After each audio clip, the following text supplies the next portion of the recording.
Bonjour à tous, c'est Jean-Luc Roux sur sa chaîne YouTube. Aujourd'hui, nous allons parler de la Chine qui montre la puissance de son chasseur furtif J-20 au public. Pékin a diffusé des vidéos montrant son avion de chasse dernier cri en action. On peut notamment voir comment cet aéronef tire des missiles pour détruire ses ennemis. Le Dragon montre ses crocs. Le ministère chinois de la Défense a diffusé les premières images montrant son avion de chasse furtif de 5e génération en pleine action.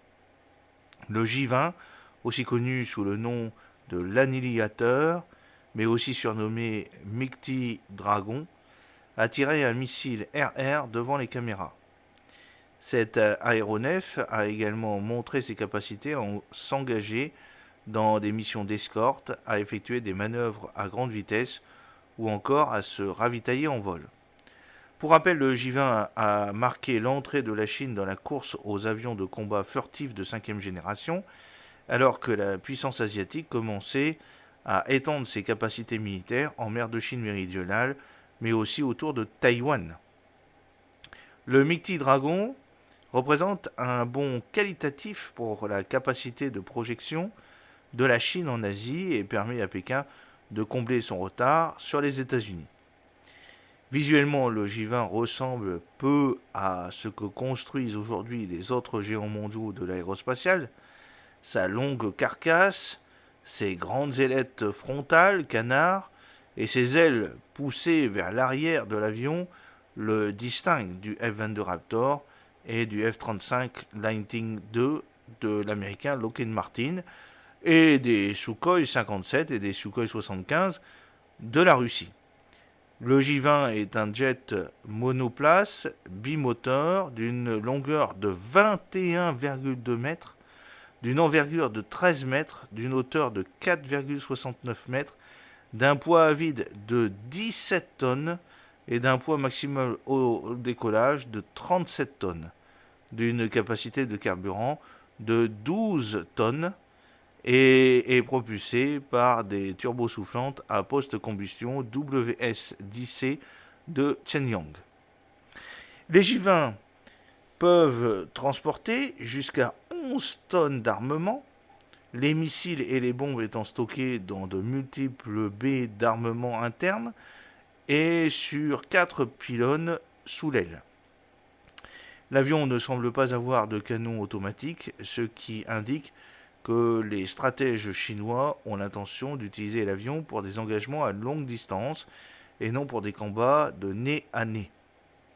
Le J-20 profite d'une vitesse de pointe de 2126 km/h avec un rayon d'action de 5500 km, un rayon de combat de 2000 km et un plafond de service de 20 000 mètres. Le jet a une section transversale radar de seulement 0,01 m, ce qui complique les efforts de l'ennemi pour le repérer sur les radars. Alors, c'est une technologie obtenue par espionnage peut-être. Côté offensif, le Mighty Dragon peut être équipé d'une grande variété de missiles RR fabriqués en Chine. On compte notamment le PL-10, qui est un missile à imagerie infrarouge multi-éléments de 105 kg avec une portée de 20 km, et le PL-12, un missile à moyenne portée guidé par radar actif de 180 kg avec une portée de 70 à 100 km. L'aéronef peut aussi embarquer le PL-14, un missile à autodirecteur radar actif de 200 à 230 kg, au-delà de la portée visuelle avec une portée opérationnelle de 300 km. L'émergence de technologies avancées comme l'aéronef J-20 a suscité un regain d'attention dans un contexte de relations tendues entre Pékin et Washington. Les intentions de la Chine à l'égard de Taïwan, où une invasion pourrait entraîner les États-Unis dans un affrontement militaire, ne font qu'accentuer les inquiétudes du Pentagone. De plus, l'avion de chasse le plus puissant de l'armée chinoise doit sa création au vol de technologie. C'est ce qu'affirme James Anderson, l'ancien sous-secrétaire américain à la Défense. Ce que nous savons, c'est que Pékin a développé l'aéronef furtif J-20 grâce à de gros efforts d'espionnage. cet appareil ne serait pas aussi avancé technologiquement sans l'acquisition illégale de données américaines, avait-il soutenu à Fox News Digital. J'espère que cette petite vidéo vous a plu. N'oubliez pas de cliquer sur le pouce pour la promouvoir, de vous abonner si ce n'est pas encore fait et de partager cette vidéo sur vos réseaux sociaux. A très bientôt, fidèlement Jean-Luc O.